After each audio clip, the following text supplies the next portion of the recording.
recently went to a birthday party where I tried boba tea for the first time. But how did they make this? In case you didn't know, boba tea are little balls that you put in a drink. They have a firm outside, but when pressure is applied, it pops and a liquid comes out. And I won't go into depth on how to make boba, but I will provide a little bit of context. The main things that you need in order to make popping boba is the sodium alginate, calcium chloride, pH test strips, a timer, and a liquid or juice that has a low amount of calcium in it. Mix in the juice or the liquid with the sodium alginate together. I have done that right here.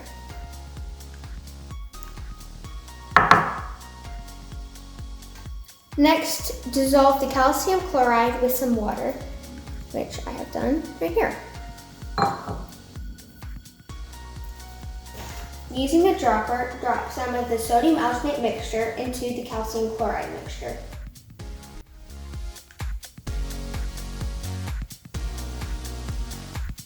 And start the timer for 1 minute.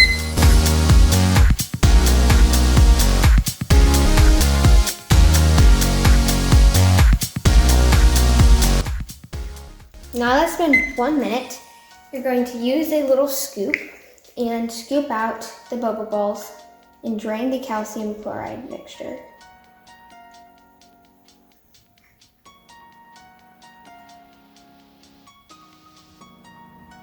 Then add them to the rest of the boba balls. Today we will explore the chemical reaction of spherification, limiting reactants and the pH levels. Spherification occurs due to a chemical reaction between sodium alginate and calcium ions. The sodium alginate contains negatively charged alginate molecules and positively charged sodium ions. If the sodium alginate dissolves in a liquid, the alginate separates from the sodium ions. This bond is very flexible and soluble.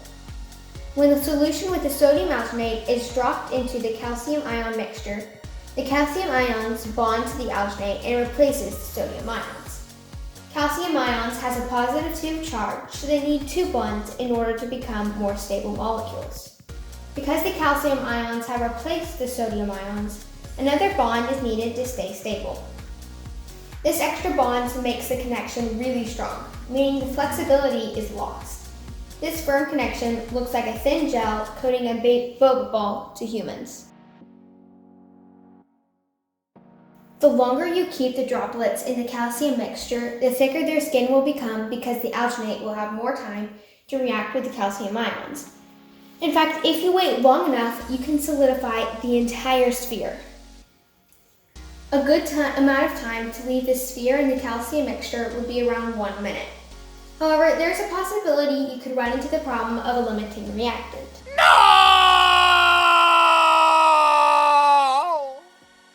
A limiting reactant is a molecule that runs out first, limiting the amount of the product made. If a liquid has a large amount of calcium, the alginate molecules will react prematurely with the calcium in the liquid. This can cause a huge network of alginate strands within all of the liquid. This means when you drop the alginate mixture into the calcium mixture, no gel-like substance will be formed because the reaction has already taken place. In other words, all of the alginate molecules have already reacted with the calcium in the liquid, so it won't react with anything else. This is called a limiting reactant. However, reverse spherification can solve this problem. Reverse spherification is the opposite of regular spherification. Instead of dropping some of the sodium alginate into the calcium mixture, reverse spherification allows you to drop some of the calcium chloride mixture into the sodium alginate mixture. This will solve the problem because the calcium-rich liquid will be mixed with the calcium mixture, then dropped into the sodium alginate. The sodium alginate won't have reacted with the calcium-rich liquid. Now that we know about the chemical reaction forming boba and the limiting reactant, let's look at how the pH level can change spherification. Low pH levels mean there's a high concentration of hydrogen ions. If the pH level is below 5, the concentration of hydrogen ions is very large and it increases the reactivity. When alginate molecules are in a liquid with both calcium ions and a low pH, many molecules will react with hydrogen ions and not the calcium ions. This would make the alginate remain just as flexible as it was with the sodium ions, meaning no gel would form. In other words, the liquid will dissolve into the calcium ion mixture.